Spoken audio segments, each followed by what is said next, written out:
and we are even more ahead of time. So, summary. First of all, thank you all very, very much for coming here. We will still have Q&A, and that's what we've done. We've saved more time for all questions you could have. This was fully intentional. Now, like we said, the 26 or the 36 billion target, etc., on book, right, is not an end goal. We are at the beginning of our journey. And why do we believe we can win, or we will win in this industry? We have the lowest funding cost. You've heard it a couple of times today in the industry. We know how to manage it. If interest rates go down, our funding cost will go down immediately on the deposits, right? If interest rates goes up, we will still have the lowest funding cost. We have a very healthy balance sheet. It is simple. It is healthy, right? 27 billion portfolio, 11 billion liquidity buffer on the asset side. On the liability side, 23 billion of deposits, 9 billion market funding, 6 billion equity. Clean. Very few intangibles and things like that, because we would have to hold capital against it, right? So we are also incentivized not to have those kind of things. Data. Now, everyone will say that they have data, but you need to have well-managed data. We have a significant data pool from all the right markets, all the big markets in Europe, that stretches back 25 years. We are putting that now into the cloud, which basically will mean computing power will be virtually unlimited. I guess you have to pay for the processing power, but and the crunching tools, etc., that we have is a real strength. Certainly, when we compare to other peers who might have a funding similar funding advantage as we have, right? Very few of them have this. Strong team. I hope now you've met most of them today. I hope we've been able to convince you that these are the people that are gonna take over the industry, or that are gonna become leaders in this industry. And the steering of this business, right? That we steer on return on equity, income, cost, capital consumption. You need to track all three, regardless where you are in the organization. That we believe is a winning formula there. And then we had a very clear regulatory status, or we have one already today. With the SDR, we think it's going to be cemented further, right? This is we will become we will get the recognition that what we do is absolutely important for the financial banking, for the European banking system and the financial system overall, right? So this is us. Now, thank you very, very much for listening, and for those of you who are on the web as well. Now it's actually time, and half an hour early, for Q&A. And I would ask Christian to come up on stage as well. Perfect. Do we have a Q&A? So actually, if you have any questions here in the room, just raise your hand and we'll give the word. And then if you're listening in on the webcast and you want to ask any questions, just send them through. They'll pop up here on the tablet. So I'll take liberty to start, of course, given that I'm up here and I already have the word. So I mean, the financial targets, it sounds like it's quite a clear message that the ROE is the most important one, and EPS growth, book growth is all secondary. Is that the way we should see it? Well, I think you should see it as ROE is our leading target internally, which is 100% aligned with the outside world and the investors. And the book growth and the other targets actually also contribute to the ROE. They're not sort of exclusive. Just to give a slight perspective as well to add on to what Harry just said. I think starting with the ROE was really logical because we want to have and Harry alluded to this, we want to have a really strong business that we scale. So clearly fixing the ROE was a first priority. And then we want to keep this well-functioning machine and grow it. So yes, priority number one was to fix it. And then clearly now we are growing. And then I think we're proving that we're on track with the page that Fabienne and Harry was showing as well. Excellent. And another of the financial targets is the capitalization, right? And now we even have the board in the room, because otherwise you will just say that it's a board question. For how long will you be overcapitalized, or what are you saving the capital for? First priority is always going to be profitable growth. So as long as we see portfolios that we believe will generate higher returns for the shareholders, that's what we will deploy the money for. The other items you can ask the board at the AGM, because this is not that type of session. And I think just to add to that as well, I think, as I hope Fabienne was showing, we believe it is a really, really strong investment market. So we are investing at really attractive returns. And you saw it there with the IRR that's up, I don't know if it was 60% the last 2 or 3 years. So it's really healthy returns we're investing in it. So it's a market where some demand has come out and supply is steadily growing or is already there.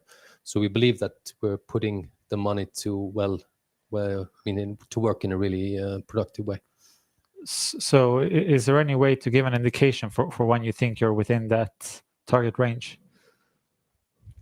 Then I refer back to Harry's answer. And I will refer back to my previous answer. Sure. No, so it will be communicated in due course. Sure. So let's see, Robert. Yeah, so in terms of investment attractive IRRs, several of your peers have had some issues for accessing funding, and when they do access it, it's been quite expensive in recent years, months. But rates are coming down, and markets are looking at them. So what's the outlook sort of on investing? As you mentioned, So if you can just repeat the question so everyone on the webcast can hear it as well. Okay, the question was whether, well, as rates are coming down, how will that affect our competitiveness? Basically, our competitors should then get lower rates. Yeah. Well, I think, yes, new issuances, as they come down, will become cheaper. On the other hand, the average funding cost, right? So most of the people who are bond financed, they have issued in 90, 18, 19, 20, 21, etc., at significantly lower levels. So as each one of those matures and gets replaced with new funding from today, we don't really see that's going to benefit, right? The average funding cost for in a situation like that.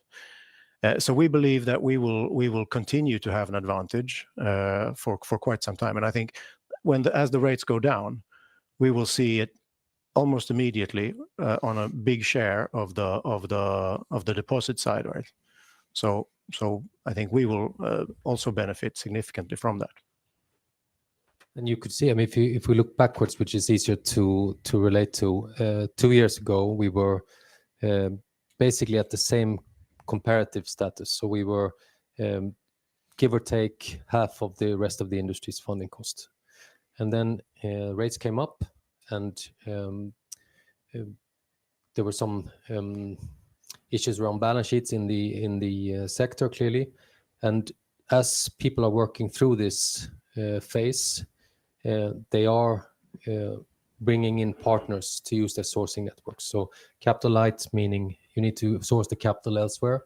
We see that financial investors are coming in. They are traditionally much more financially disciplined.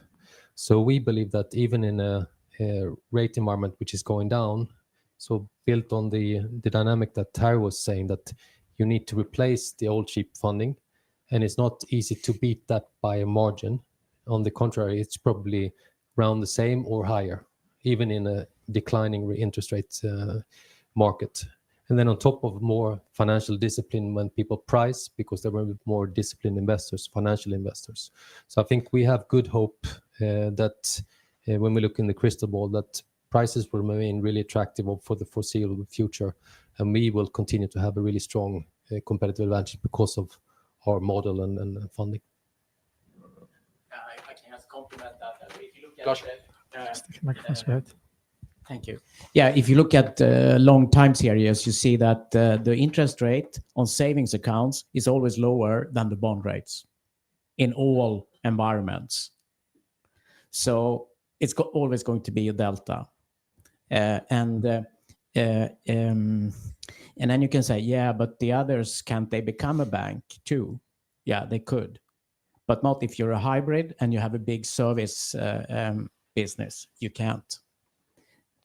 So in a high interest rate environment, our relative advantage is higher than in a low interest rate environment. However, when the rate go up, as Christian said, it kicks in immediately for us because the savings accounts has short duration. So we are hurt faster than our competitors, which have longer bonds. So even if the rate now starts to go down, the average interest rate, as the guys say, will increase for a while. But then, of course, in the very long term, it will go down for them as well. However, there is always going to be a big gap between savings interest rates and bond interest rates. Excellent. And let's see, we have another question here. Carl, please. Yeah, we can repeat the question. Thinking on your financial targets, so your EPS target is to grow 50% plus, I guess. You're growing your book faster, and you're buying back shares, which maybe will be cancelled. In your sort of operating leverage in your P&L, shouldn't your EPS be, let's say, 20% plus LC goal? I'm thinking especially about the operating leverage in the P&L. Yes, just to repeat the question first. So this was a question from the audience regarding financial targets, in particular the EPS growth 15+%. Given that the book is growing faster and we have been repurchasing shares, and on top of it, the operating leverage that will then increase when or increasingly support when we grow the book, then shouldn't we have a higher target on EPS growth? And I think we are coming from a position in 2020 and 21 where we lost money. So the first step was this, to restore things and make sure that we are meeting the current target. And if things change, which they are changing quite a lot, then the board needs to take a view with, okay, do we see the market? Do we see share repurchased? How do we think about dividends? So it's a package, I would say, that we will need to come back to decide. But just to, there is operating leverage in the P&L, yes? Yes. It's huge operating leverage in the P&L. But the external financial goals we have, there is no goal to grow the book. It's an ambition, like Harry said, to go from 18 to 36, because we think it's really meaningful and possible to do as a step. But that's not one of the external goals. But I agree with you. If we should have a growth goal on the book, the earnings per share target got to be higher. So when we grow from 18 to 36, the income and the direct costs will grow. The indirect costs will be flattish. So there is a huge operating leverage in reality. So, yeah. I think, do we have a question on the left? Rickard, did you have a question? Sorry. Thank you. Regarding your rating, which you do not have a formal target on, but you have earlier at least communicated highlighted the importance of being investment grade rated.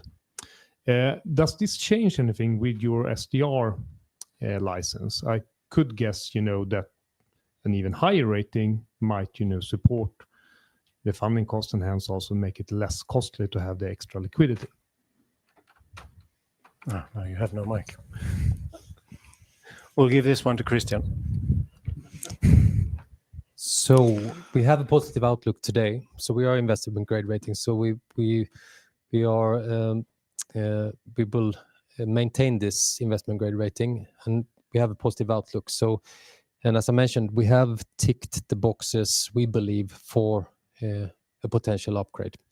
So this is the base case, and then becoming an SDR, we believe that the regulation is making us even more stable, given the NSFR of 130%, which drives a larger liquidity portfolio. So we will basically be running the NPL business, and then we will have a large liquidity portfolio to manage in a conservative fashion. So I think from our point of view, it's a less risky balance sheet, clearly, and that's the purpose from the regulators. And then if that translates into a rating upgrade or not, and then that needs to be a discussion with Moody's, and we don't know exactly how they view it currently. And I would also say that if we would get a rating upgrade, that will support our continued growth to this doubling the book as well, because in Europe we have both SEK and Euro bonds issued currently, so we want to be diversified. And in a growth scenario, it's not unlikely that we would also go to Euro markets in the future. And then in that case, with a upgrade, we have a higher or a larger pool of investors potentially looking at our issuance. So I think it comes together, and SDR supports our credit story in a very, very productive way. We'll come back to the room in just a minute. Questions from the webcast as well. So one is, what is your stance towards consolidation in the industry? Several of your peers are trading around half book value. Well, that is our stance. The stance on consolidation, because several peers are trading at half of book value. I think we believe there will be consolidation in the industry. We are, of course, interested in being part of that, where we see a good case. It's simple as that. But is that an attractive venue for you, given that you already see a quite good supply of buying directly? Is it just an unnecessary risk to do M&A? No, I think with an M&A, you get completely different risks on top of sort of, let's say, the portfolio risk. Right? So in any such situation, we would look at it just like we look at a portfolio investment. And the price would have to be right. So which might not make us the most attractive M&A partner to many of the players. Then another question is, if you could maybe describe a bit more on the data set on historical cash flows from an NPL portfolio you receive when you're submitting an offer in an auction. So I suppose just kind of what data sets you get in an underwriting process from a seller. Sure. I mean, the answer is it depends, but typically we try to get as much as we can. So everything from the GBV, so the amount of the debt, whether it's title, non-title, whether there's a collateral, a description of the collateral when there's one, the time since the first unpaid, the date of default. We have the history of collections as well, the type of products, and I can go on and on for half an hour, but it's typically very large data sets that we have to handle, and it's typically thousands and 100,000 of lines sometimes that we analyze all at once. And maybe just staying on that question, actually, there's been proposals and there's been this like template that sellers are supposed to fill in. Is that good or bad for Hoist? Does that take away anything? No, of your it's very kind of- good. We comply ourselves with those template because I mean we mentioned we are divesting, so and we are a bank, so we have the same regulation. So typically we when we sell a portfolio ourselves, we comply with this template.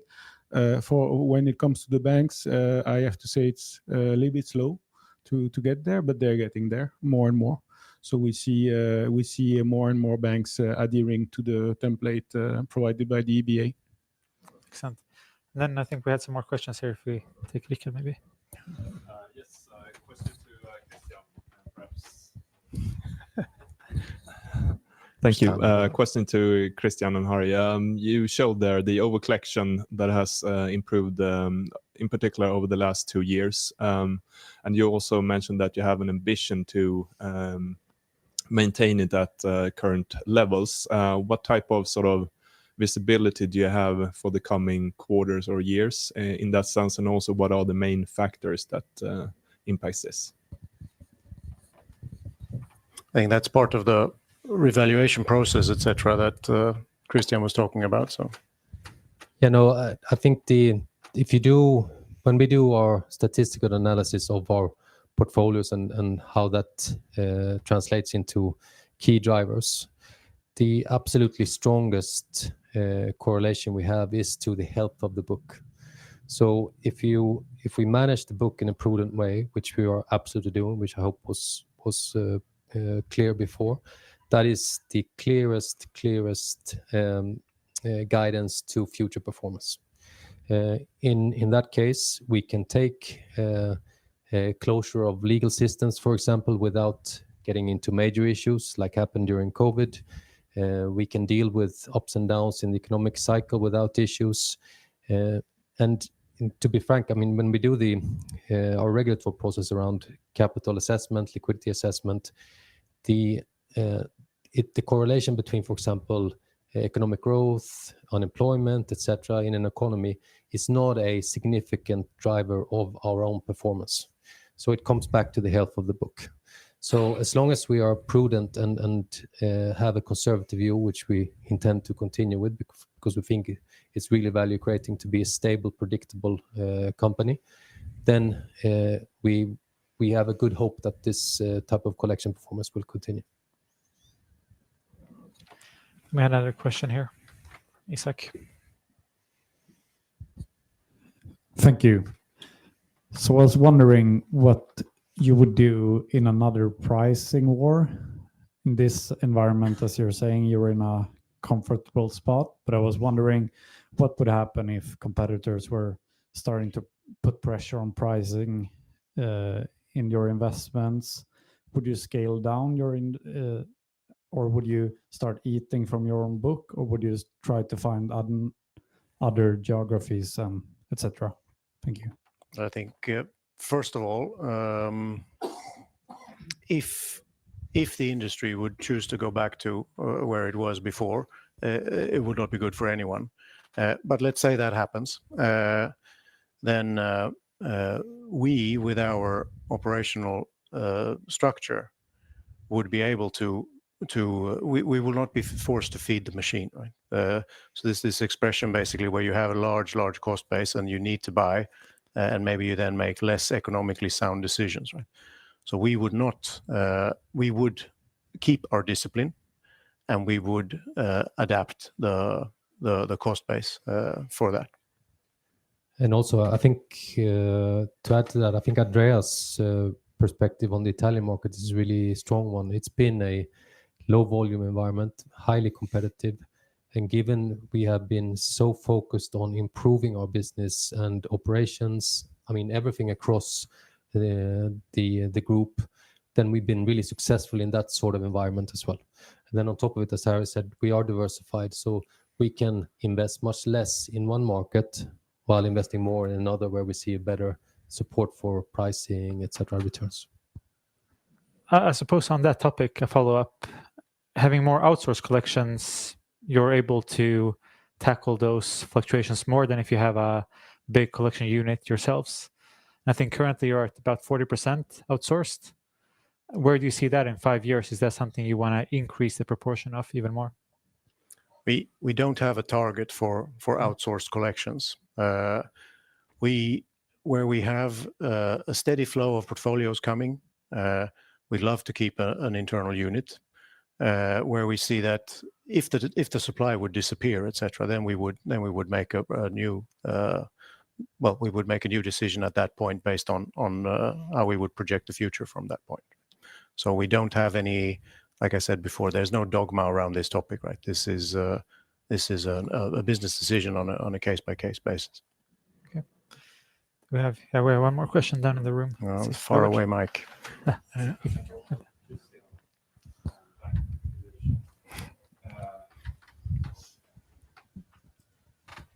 Thank you. A question on banking regulations. So sort of, and you might say ask the regulator, but I'll try asking you. The NSFR threshold of 130%. So what's the reasoning behind that? I understand all the other criteria, but that one, yeah, if you could give some color on that in your words.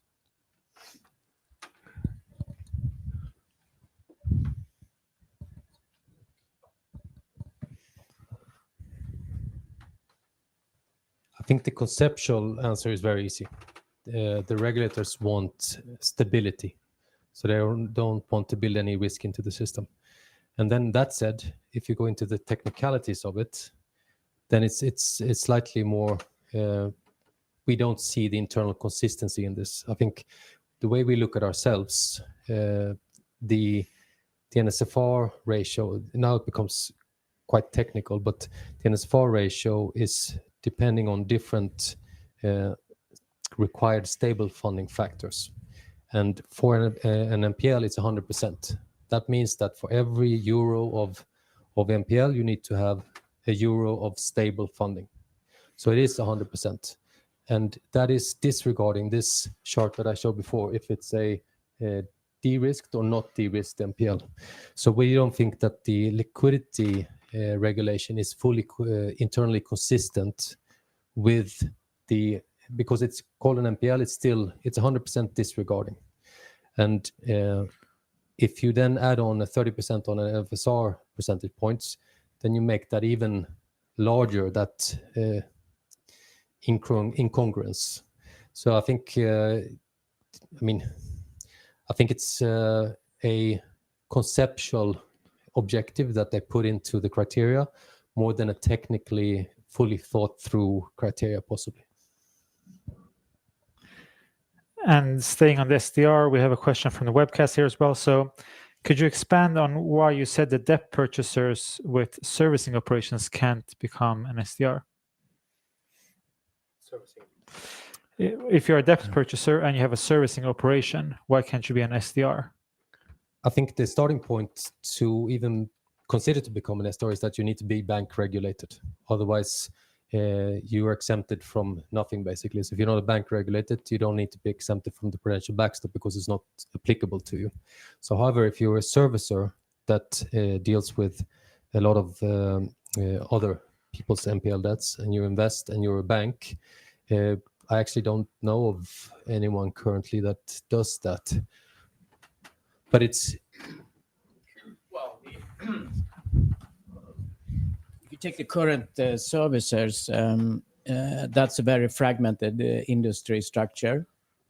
Barrier entries are low. That's why I have many players, and that's why the servicing industry, debt collection industry in Europe today is characterized by overcapacity.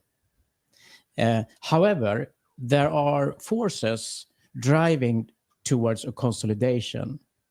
Regulation, information technology, etc., drives towards scale advantages and growth. So if you want to future-proof your service business, you likely want to take part of the consolidation, become larger. There will be fewer players that are larger. It will very likely be a consolidation. If you're a bank, you cannot participate in that consolidation because debt collection services businesses, that's P&L businesses. So if you're going to acquire another service business, it's likely that that service business you want to acquire has a very small balance sheet. but it has some kind of earnings generating capacity. So you're going to pay goodwill. But if you're a bank, you cannot take on goodwill because that has to be written off completely. So it's very unlikely that service companies will continue to do servicing and at the same time become a bank. That kind of doesn't go together. It's more likely, I would suggest, that what we will see now going forward is more of, you will see players that will actually become service heavy, capital light, participate in the consolidation, small balance sheet, acquiring machines, a lot of information technology, writing scripts smarter and smarter, etc. That's one strategy way to go. The other one is capital heavy, which is our strategy. And there it's more the investment funds that we compete. They are also capital heavy. They could become a bank theoretically. It's just that if you think about it, the investment funds, where does the money come from? It comes from pension funds to investment funds. And then they're supposed to generate a spectacular return, right? So they ask these days for 20% return on equity. Then they can have a gearing of maybe 60% and cost of debt of around now 9-10%. So 60% times 9-10, and then for the remaining weight, 20% cost of equity. That's a very high total cost of capital. But yes, they could turn that around and become a bank. But that's a very long term. And also, if you have other activities in your investment fund, you may not want to be an SDR for all of that business activity, since you need to hold an enormous amount of liquidity where you're not going to get the return. So does that go together with the whole business model of the investment funds as we see them today? I'm not sure of that either. So by and large, the answer is likely that service businesses, they will remain and become even more of a service business, and they will not become a bank and not become an SDR. Should also say that SDR is great for us, but we take on an enormous cost to run a bank. It would take someone that is not a credit market institution to build up the capability that, for example, Hoist has. That's a multi-year, highly costly journey to make until you have reached. So, for example, if you have 5-10 billion SEK in a month, which smaller investment organizations can have, that's not enough to become an SDR. You need scale. So yeah, that's a few thoughts on that theme. Excellent. Perfect. And then maybe on the regulatory horizon, we've seen quite a few regulations that are looking to improve kind of customer protection. It's been everything from the Consumer Credit Directive. We've seen some introductions of statute bar debt in some countries. How do you see that impacting your collectability on portfolios? Is that any risk? I think we are supportive of that regulation. I think everything that has come into the NPL directive is something that we as a credit market company or a banking regulated entity have lived with for a long time. Right? And statute barred, etc., is not part of our investment strategy anyway. So I think we are fully supportive of that regulation, and we believe, if anything, that it's. I mean, the more of that we see, that it's an advantage for us, comparative advantage for us. Excellent. Do we have more questions in the room? No, doesn't seem like it. So maybe just if we could talk a little bit about the outlook for new NPL formation. You talked a little bit about stage 2 loans. Generally, is it possible to quantify how much new NPL formation you have every year in the banking system? Well, I think we see we have a slide on that actually. If we it's probably one of the first slides, but no, we see now that the NPL ratios are going up. To put a specific number on it, right, is very difficult. But we see basically growing now by 5% from the levels we are at today. So just that would be then 400 billion times. So that would be 8 billion, right? No, that would be 20 billion. Exactly right. So 20 billion per year is what we see forming now. Now, is this trend over? This looks a little bit steep, right? But is this trend over now? Difficult to say. What we can see is that many of the banks completely, in certain markets, we should say, completely froze new lending, and of course, then you only have the stock to deal with. That new lending has started again, right? Which is most likely why we are seeing the uptick also on the NPL. So your best guess, if we would just extrapolate this one 5 years, is the stock smaller, bigger, the same? Certainly, the generation I would assume would grow in line with new credit being issued, basically. Excellent. With regards just to new investments, could you talk a little bit about where in Europe you see the best opportunities currently? Which geographies are the most active and most attractive returns? Not sure we want to talk about that, but but we have 6 country managers here raising their hands. No, I think what we see is an increasingly attractive market in principle in every country. Right, everything has its cycles. There's become a very interesting situation in the Nordics, a little bit like Enoch was talking about before. That from being dominated by a few players who are now shifting strategies, there is a lot of dynamic there, right? So, and then let's see what materializes, right? But that's certainly an interesting area, and we have the French situation. Where is my there? Right, where we see that things are coming out to market now out of this large French stock. And we are of course very happy to participate in those processes. But we also saw with Miguel in Spain the secured NPL, so the mortgage NPLs, etc., keep coming out with an increasing regularity at the moment, and all the signs that we can see on the real estate market, etc., and so on are positive. So that's an attractive area for us, right? So, and I could go on and on country by country here, but it's widespread, right? But it's not the same recipe everywhere. In Spain, it might be resi mortgages. In the Nordics, maybe it's unsecured, etc. Right? So, and that's sort of the real importance with this strategic filter that Fabienne showed in this funnel, right? That there we need to make the right calls, right? Based on the massive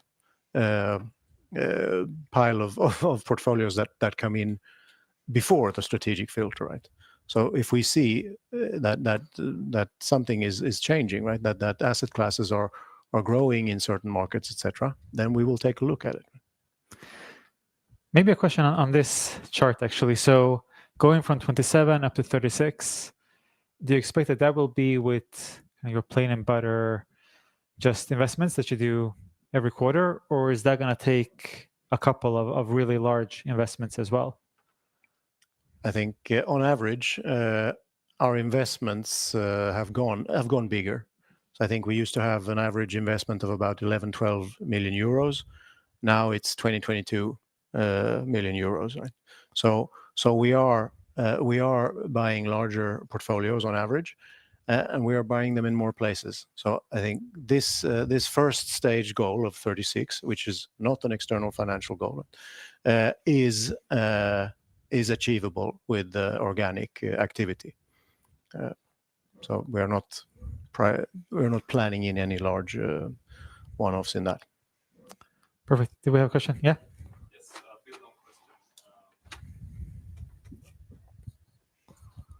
Thank you. Build on question on the growth prospects in the secondary market. how do you expect that to develop from here? There's a lot of things happening both among your competitors, but also in the funds the investment funds. Do you expect the growth from the secondary market to accelerate from this point, be flat or decelerate? What do you see? It's difficult to say. There's been a lot of movement already in the secondary market, and as I mean, we have certainly taken part of that. We did well this year. We've bought quite a lot from the secondary market, and also last year. I think that sort of links to the consolidation, right? What as players start shifting strategies, maybe collaborating with investment funds or capital light, collaborating with capital heavy, etc. Or if two capital heavies want or hybrids want to merge, which I think will be difficult. But there are so many different strategies that is being worked on out in the secondary market that it's difficult to say what's going to happen on the peer side.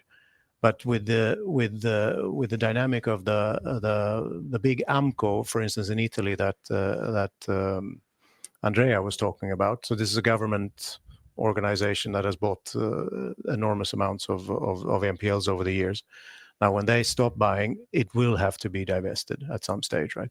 You can service for a while, but in the end, it's going to be divested. Similar with the GACs and the HAPs, etc. Right? Where we see it's already ongoing, right? They're selling pieces of the portfolio in those securitization vehicles. So we think the level there is absolutely sufficient for Hoist at the moment. Whether it will accelerate or not is difficult to say. But it's a lot of NPLs that need to find a home in the next few years. And I think you talked about during the presentation that about 50% of your ERC has been invested from 2022 and onwards. Is that a risk, or how long time does it have to pass from acquiring a portfolio until you can be quite certain about how it's going to perform? Fabian or Christian? As I said, after 6-9 months, we have a pretty good view about how a portfolio is performing. And I think Christian mentioned that the early overperformance is the best indicator of future overperformance. The same goes for underperformance. It's a statistical business. You see how much you convert, you see how many files you convert into salary seizures or amicable agreement, or if you can repossess the collaterals quite quickly. So I'd say 6 to 9 months after you onboard a portfolio, you typically have a very good view about how you will perform long term. Then thinking about your collections generally, what can you do from here to further improve collections? Do you expect to see kind of collection performance to improve further apart from just the market? I think probably we should give this question to one of the country managers, but I think right now we have hundreds of initiatives still ongoing. Right, we had a program earlier in Germany. We sold a little piece of the book, etc. Right, a segment that we identified that there are other specialists out in the market that are much better at handling that than us, and therefore see higher value. I think those kind of things. I mean, we're still in the middle of that program, and we're constantly looking market by market, right? Because it is a competitive business. We need to be really strong in operations, and with the data that we're building up, and with the teams we are building up, we are becoming much stronger at the strategical loan management part, where we will be able to observe why this is not performing as that one, etc. Although it's the same asset class, etc. Right? So those kind of initiatives are continuously ongoing, and they will not stop. And I think just to add to that, I mean, a cultural perspective, I think both this management team and the organization overall is very curious. So they want to improve, and that's clearly an ongoing drive that is very, very strong with the individuals that we hire, and that this is also very much encouraged. So I certainly think, I mean, we cannot pinpoint everything, but we will continue to improve in all areas, I would say. So if we're thinking about your cost base, you usually talk about it kind of direct cost, indirect cost. I saw you had some on it in the appendix. How should we expect those to scale going forward in, say, percentage of the book value or something like that? I think large picture, right? It is like Lars basically said, right? With the income will grow with the growth of the book. The direct costs will grow with the growth of the book. I don't think we have them on this presentation actually. Oh, do we? Here. We do. I've been looking already. Yeah. Well, big picture, right? So then the income and the direct costs will basically grow with the growth of the book, whereas the indirect cost, which is a significant cost, will be flatter growth, right? And I think that's what we can expect going forward. Yes, absolutely. The big trend is there, and the indirect cost, it is a central, very scalable cost base. So that's the around 1 billion. And we have invested in really strategic capabilities in that. So we have insourced IT, we've strengthened the investment team significantly, more people, more skilled people, etc.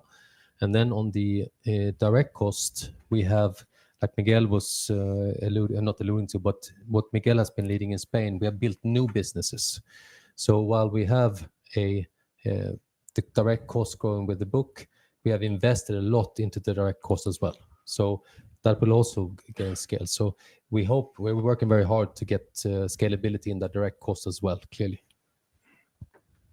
But there's been a lot of investment in that side as well to build the new businesses, entering new markets, etc., etc. Would you say those investments have been kind of exceptional, or is that kind of running basis? You'll always have those kind of initiatives running. I think if we look at the direct costs, right, that contains sort of action costs as well, right? So it's people, it's legal costs, etc., and so on. There, I think we have increased the share of legal cost, right? We have increased the share of NPL, of debts that go to the legal route, which of course means that we have spent a lot of money on the legal side at the moment. And as we grow that, obviously collections will come later, but as we grow that, you could consider that sort of one-off, but eventually that will stabilize in a ratio, right? But at the moment we have sort of, if you do a year-by-year comparison, it looks like we're increasing that a lot, but it is basically on the back book, right? I think just to add on that, the strategic journey we've been on the last few years has entailed a lot of changes. So building new businesses and changing businesses, etc. So while we will always continue to do that, there's been a lot in the past that we have done. So the pace of change has been incredibly high the last few years. So that pace will now turn more into growing the book than to change the underlying processes and operating model. I mean, we've set that. We have a model that is yielding the returns we want. Now we want to scale it. So it's less of change of the structure, more growing the existing model. Do we have any final questions in the room? No, then I'll end with one of my own. So we've heard about the financial targets, how you're kind of steering the company. Could you talk a little bit about how you're incentivizing everyone, kind of what targets are the critical ones for your LTIP, for your incentive programs, for the country managers and top management? Yes, we can talk a little bit about that. So it is simple. It's return on equity is the bonus base for everybody in here and below. We are a bank, so we live by that regulation. We need to have a share of the incentive programs based on non-financial KPIs, and we do that. So that's 20% of the incentive programs. Then on top of that, we have issued, the board has launched this share investment program, which has gone to all P&L owners in the company, and which is there to align interest between management and shareholders to an even greater extent than before. And these are the programs we have on that level. Very clear. That's all questions I have. So I don't know if you have any final remarks, but thank you from me. No, well, just a huge thank you for the interest you have shown in Hoist Finance this afternoon. Really great questions. I hope we've been able to explain how we as a company work. If there are any unclarities or if there is anything else you would want to know about Hoist Finance, don't hesitate to contact us. And with that, thank you all very, very much. Thank you.